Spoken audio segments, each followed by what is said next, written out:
Thanks to being with us. आज हम यहाँ पर कंप्लीट स्टडी करने वाले हैं आयोनाइजेशन एंथैल्पी।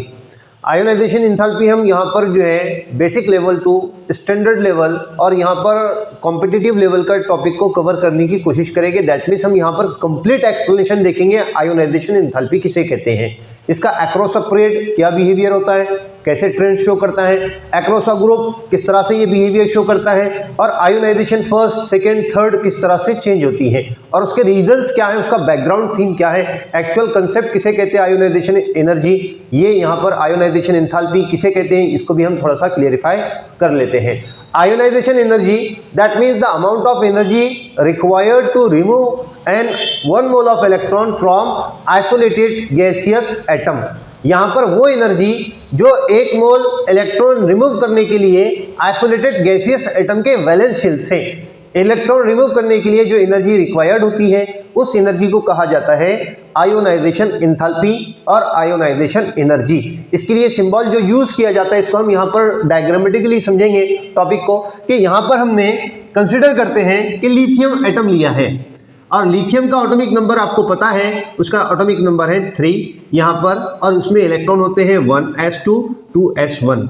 अब यहाँ पर पहले लिथियम तो मेटल्स हैं, हमको क्या करना होगा, इसको सबसे पहले गैसियस स्टेट में कन्वर्ट करना होगा। दैट मीन्स यहाँ पर इसका ऑटोमाइजेशन करना होगा, और ये ऑटोमाइजेशन के बाद अगर गैसियस एटम में कन्वर्ट हो गया तो अब क्या करना है, इस गैसियस एटम से लिथियम के एक इलेक्ट्रॉन या फिर यहाँ पर आउटरमोस्ट शेल से अगर हमने यहाँ पर 1 मोल लिथियम लिया है तो इसके 1 मोल से हर एक एटम के 1 इलेक्ट्रॉन रिमूव करेंगे। तो दैट मीन्स यहाँ पर क्या होगा, 1 मोल इलेक्ट्रॉन क्या होंगे, रिमूव होंगे।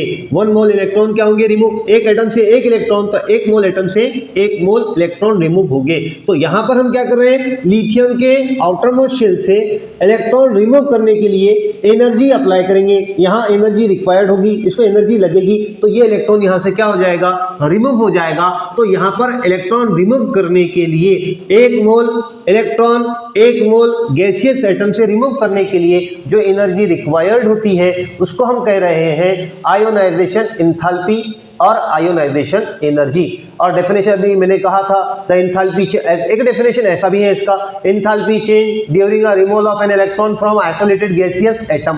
किसी आइसोलेटेड गैसियस एटम से क्या करना है, इलेक्ट्रॉन रिमूव करना है 1 मोल, तो उसमें जो एंथैल्पी चेंज होगी उसको कहेंगे आयोनाइजेशन एंथैल्पी। और यहाँ पर आयोनाइजेशन एनर्जी भी कहते हैं इसे, कि किसी आउटरमोस्ट शेल, किसी एटम के या गैसियस एटम के आउटरमोस्ट शेल से इलेक्ट्रॉन रिमूव करना हो तो एनर्जी जो रिक्वायर्ड होगी, जो लगेगी, उसको आयोनाइजेशन एंथैल्पी कहते हैं। तो यहाँ पर लिथियम का 1 इलेक्ट्रॉन अगर आपको रिमूव करना है तो इसके लिए एनर्जी अप्रोक्सीमेटली लगती है 520 किलो जूल पर मोल। यानी 1 मोल इलेक्ट्रॉन आपको अगर रिमूव करने हैं यहाँ पर लिथियम के गैसियस एटम से, लिथियम के 1 मोल गैसियस एटम से, तब क्या होगा, यहाँ पर इलेक्ट्रॉन रिमूव तो हो गए लेकिन आपको इतनी एनर्जी प्रोवाइड करनी पड़ेगी।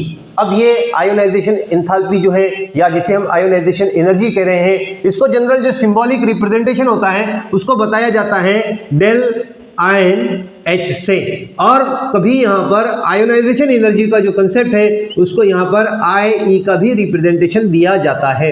दोनों ही रिप्रेजेंटेशन यहाँ पर शो किए जाते हैं। ये आयोनाइजेशन एंथैल्पी है और यही इसी को आयोनाइजेशन एनर्जी भी कहा जाता है। बहुत सी बुक्स में बच्चे कंफ्यूज होते हैं इसी बात को लेकर, आयोनाइजेशन एनर्जी और आयोनाइजेशन एंथैल्पी डिफरेंट है, नहीं, दोनों ही सिमिलर टॉपिक है। तो ये था हमारा टॉपिक आयोनाइजेशन एनर्जी। लेकिन अब ये आयोनाइजेशन एनर्जी लगती क्यों है इलेक्ट्रॉन रिमूव करने के लिए, तो उसका रीजन ये है कि यहाँ पर एटम्स के अंदर क्या होते हैं, प्रोटॉन होते हैं, और एटम के न्यूक्लियस में जो प्रोटॉन है वो इलेक्ट्रॉन को अपनी तरफ अट्रैक्ट करते हैं। दैट मीन्स वहां पे न्यूक्लियर चार्ज इफेक्ट होता है, और ये न्यूक्लियस क्या करता है, इलेक्ट्रॉन को अपनी तरफ अट्रैक्ट करता है। अगर आपको ये इलेक्ट्रॉन रिमूव करने हैं तो आपको यहाँ पर एनर्जी प्रोवाइड करनी पड़ती है। That means amount of energy required, यहाँ पे एनर्जी रिक्वायर्ड होती है इलेक्ट्रॉन को रिमूव करने के लिए। इसी तरह से अब हम बात करेंगे यहाँ पर कि ये एनर्जी अक्रॉस अ पीरियड, इसका ट्रेंड्स क्या है, इसका रुझान पीरियड में यहाँ पर आयोनाइजेशन एंथैल्पी चेंज होती है कि नहीं होती, अगर होती है तो इंक्रीज होती है कि डिक्रीज होती है। और अगर ग्रुप में यहाँ पर हमको देखना है, जो वर्टिकल कॉलम होते हैं हमारे पीरियोडिक टेबल के अंदर, यहाँ पे आयोनाइजेशन एनर्जी कम होती है कि बढ़ती है, इसको भी हम यहाँ पे विद रीजन समझते हैं। तो बात करेंगे हम पहले, सबसे पहले अक्रॉस अ पीरियड। अगर आप पीरियड के अंदर स्टडी करते हैं यहाँ पर, तो क्या होगा आपको देखने को ये मिलेगा। जैसे यहाँ पर हम बात करेंगे सेकंड पीरियोडिक टेबल के अंदर सेकंड पीरियड्स की। सेकंड पीरियड में कौन से एलिमेंट्स हैं हमारे पास? लिथियम है, बेरिलियम है, देन बोरॉन है, कार्बन है, नाइट्रोजन है, ऑक्सीजन है, फ्लोरीन है, देन यहाँ पर neon. Beryllium, boron, carbon, nitrogen, oxygen, fluorine, then neon. अब यहाँ पर इसके अंदर अगर आप देखेंगे तो यहाँ पर इस लिथियम में क्या होता है? 3 प्रोटॉन होते हैं और 3 इलेक्ट्रॉन होते हैं। यहाँ पे प्रोटॉन 3 है और शेल 2 है। तो यहाँ पे एटॉमिक, यहाँ पे स्ट्रक्चर की बेस पे इसका इलेक्ट्रॉनिक कॉन्फ़िगरेशन 1s2 2s1। यहाँ पर अगर आप देखेंगे नंबर ऑफ शेल 2 ही रहेंगे, लेकिन यहाँ पे प्रोटॉन 4 रहेंगे, 1s2 2s2 ये इलेक्ट्रॉनिक कॉन्फ़िगरेशन। ऐसे यहाँ पे नंबर ऑफ इलेक्ट्रॉन बढ़ते जाएंगे और न्यूक्लियस में नंबर ऑफ प्रोटॉन भी बढ़ते जाएंगे। मैं आपको यहाँ पर फ्लोरीन के एक एग्जांपल लास्ट में बता देता हूँ, आप इसको कंसीडर कर ले। यहाँ पे फ्लोरीन का नंबर है 9, तो यहाँ पे प्रोटॉन पॉजिटिव चार्ज 9 होंगे और यहाँ पे इलेक्ट्रॉन होंगे 9। ऐसे 1s2 2s2 2p5 इस तरह से। तो यहाँ पे नंबर ऑफ प्रोटॉन क्या होते जा रहे हैं? इसमें 3 है, इसमें 4 है, इसमें 5 है, 6 है, 7 है, 8 है, 9 है, ऐसे 10 है। तो नंबर ऑफ प्रोटॉन बढ़ते हैं न्यूक्लियस में। प्रोटॉन बढ़ेंगे तो न्यूक्लियर चार्ज भी बढ़ेगा, यानी अपनी तरफ पुल करने की जो यहाँ पे एबिलिटी है तो ये बढ़ती जाएगी। अब यहाँ पर इलेक्ट्रॉन अगर यहाँ से निकालना है लिथियम से, तो आपको मैंने अभी बताया 520 किलो जूल पर एनर्जी लगेगी, लेकिन यहाँ न्यूक्लियर चार्ज इफेक्ट बढ़ गया across a period, left hand to right hand periodic table में। तो ये बेरिलियम की यहाँ पर जो आयोनाइजेशन एंथैल्पी है ये हो जाएगी, यहाँ पर इसकी वैल्यूज आती है 899 किलो जूल पर मोल। इसके लिए कितनी? 520। क्योंकि यहाँ क्यों बढ़ गई? रीजन है न्यूक्लियर चार्ज इफेक्ट बढ़ गया। आप देखेंगे आगे जाते जाएंगे तो maximum most of the common और ये जनरल ये दिखेगा आपको कि इसके अंदर आयोनाइजेशन एंथैल्पी यानी आयोनाइजेशन एनर्जी क्या होती जाएगी? लेफ्ट टू राइट इंक्रीज होती जाएगी। अगर आपको लास्ट वन देखना है यहाँ पे नियॉन की, तो लास्ट नियॉन की रहेगी 2080 किलो जूल पर मोल। आपको पता चल गया कि यहाँ पर ionization enthalpy that means ionization energy left hand to right hand side across a period, यहाँ पर ये ट्रेंड्स है कि आयोनाइजेशन एनर्जी क्या होती है? इंक्रीज होती है। रीजन क्या है? यहाँ पर रीजन है यहाँ न्यूक्लियर चार्ज इफेक्ट। ये न्यूक्लियर चार्ज इफेक्ट की बेस पे क्या होता है? आयोनाइजेशन एंथैल्पी बढ़ती है। और हमने यहाँ पर अभी अक्रॉस अ ग्रुप देखना है, तो ग्रुप में अगर आप देखेंगे इसके बाद लिथियम के नीचे ये फर्स्ट ग्रुप की बात करते हैं, तो इसके अंदर लिथियम के नीचे कौन सा एलिमेंट आता है? सोडियम। सोडियम के अंदर क्या है? अगर आप स्ट्रक्चर निकालेंगे तो आपको दिखेगा यहाँ पर 11 प्रोटॉन है और यहाँ पे एटॉमिक स्ट्रक्चर की बेस पे electronic configuration 1s2 2s2 2p6 3s1, last shell में एक इलेक्ट्रॉन है। अब यहाँ पर ionization enthalpy that means ionization energy क्या होना चाहिए? इंक्रीज होना चाहिए था ना, क्योंकि प्रोटॉन की बेस पे बोले सर अभी कि न्यूक्लियर चार्ज इफेक्ट बढ़ता है, प्रोटॉन बढ़ते हैं। यहाँ पर न्यूक्लियर चार्ज इफेक्ट कम हो जाएगा। रीजन है प्रोटॉन बढ़ने के बाद भी, क्योंकि रीजन क्या है? नंबर ऑफ शेल बढ़ गए। यहाँ शेल 2 ही थे कवर, यहाँ पे 3 है। अब यहाँ पे डिस्टेंस रेज हो गया ये इलेक्ट्रॉन का, तो अब यहाँ से इलेक्ट्रॉन रिमूव करना ईजी है एज कम्पेयर टू दैट। यहाँ पे न्यूक्लियस का इफेक्ट या आउटर मोस्ट इलेक्ट्रॉन पे थोड़ा कम हो जाएगा। यहाँ पे न्यूक्लियस के इफेक्ट आउटर मोस्ट इलेक्ट्रॉन पर ज्यादा था, यहाँ पर कम हो जाएगा। ये इलेक्ट्रॉन रिमूव करने के लिए आपको एनर्जी कम लगेगी एज कंपेयर टू लिथियम। इसका मतलब क्या हुआ? ग्रुप में डाउन टू द ग्रुप जाएंगे टॉप टू बॉटम, तो आयोनाइजेशन एंथैल्पी क्या होगी? डिक्रीज होगी। यहाँ पर अगर आपको वैल्यूज देखनी है यहाँ दूसरे एलिमेंट की, तो इसकी होती है 496 किलो जूल पर मोल। किसके लिए? सोडियम के लिए। तो सोडियम की आयोनाइजेशन एंथैल्पी कितनी? 496 किलो जूल पर मोल। अगर आप लास्ट वाले एलिमेंट की देखेंगे सीजियम की, तो आपको देखने को मिलेगा कि यहाँ पे नंबर ऑफ शेल बढ़ते जाएंगे, डिस्टेंस बढ़ेगा, न्यूक्लियर चार्ज इफेक्ट कम होगा, इसलिए इलेक्ट्रॉन को यहाँ पर रिमूव करना आसान हो जाएगा। दैट मीन्स वहाँ से एनर्जी कम लगेगी इलेक्ट्रॉन रिमूव करने के लिए। तो यहाँ पर एनर्जी होती है सीजियम के लिए 374 किलो जूल पर मोल। तो ये था टॉपिक हमारा आयोनाइजेशन एनर्जी वाला, जिसमें हमने बात की है अक्रॉस अ पीरियड। पीरियड में क्या होता है? आयोनाइजेशन एंथैल्पी बढ़ती है। क्यों बढ़ती है? न्यूक्लियर चार्ज इफेक्ट बढ़ता है। ग्रुप के अंदर आयोनाइजेशन एनर्जी क्या होती है? डिक्रीज होती है। रीजन क्या है? न्यूक्लियर चार्ज इफेक्ट, क्योंकि यहाँ पे nuclear charge effect across a group top to bottom क्या होता है? डिक्रीज होता है। रीजन क्या है? नंबर ऑफ शेल बढ़ते हैं।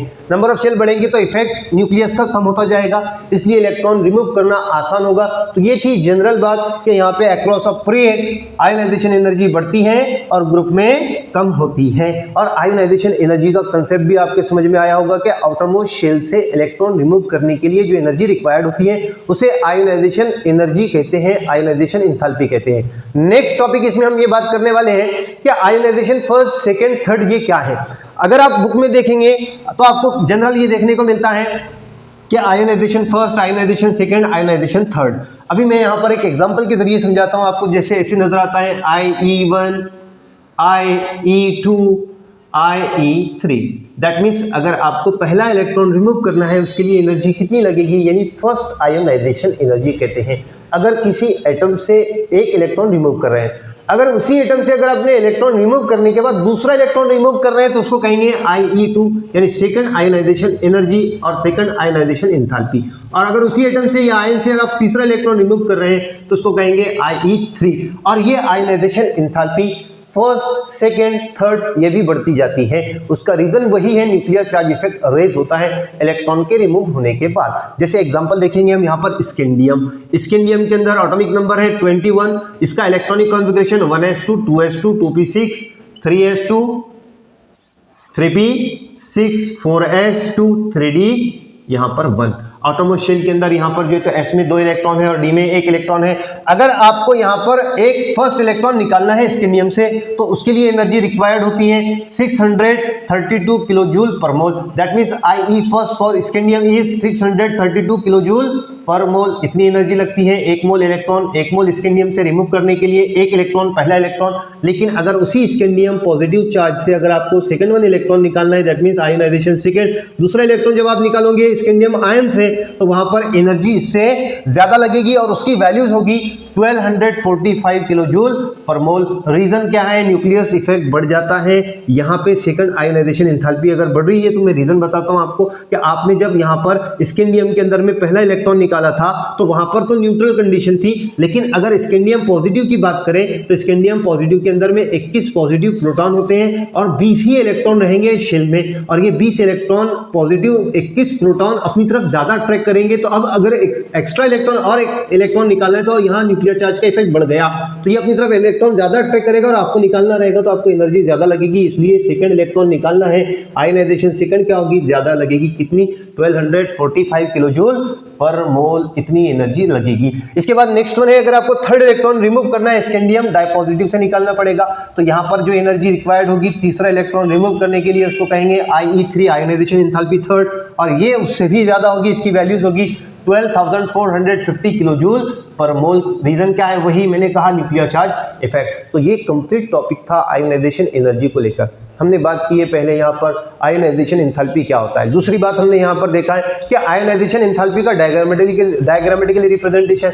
तीसरा हमने यहाँ पे अक्रॉस ऑफ पीरियड में आयोनाइजेशन एंथैल्पी का क्या ट्रेंड है, रुझान क्या है और ग्रुप में कैसे वो चेंज होता जाता है, बढ़ता है कि कम होता है। तो हमने देखा पीरियड में बढ़ते जाती है आयोनाइजेशन एंथैल्पी फर्स्ट। और अगर आप ग्रुप अक्रॉस ऑफ ग्रुप देखेंगे टॉप टू बॉटम तो आयोनाइजेशन एंथैल्पी क्या होती है, डिक्रीज होती है। रीजन भी मैंने समझा कर दिए। और एट द लास्ट हमने यहाँ पे बात की है ionization first, ionization second, ionization third, ये कंसेप्ट क्या है। तो यहाँ पर हमने उसके लिए एक एग्जांपल देखा था स्कैंडियम का। वहाँ पे अगर आप फर्स्ट इलेक्ट्रॉन रिमूव करेंगे तो ऐसे ही सभी एटम्स और एलिमेंट्स के लिए ये अप्लीकेबल है। तो ये कंसेप्ट था आयोनाइजेशन एनर्जी। यहाँ पे जो हम एक्सपेक्टेशन करते हैं कि टॉपिक क्लियरिफाई हुआ होगा। इन केस अगर कोई डाउट्स रहा regarding to the topic you can easily ask me a question in to the section, comment section. और thanks for to watching that video.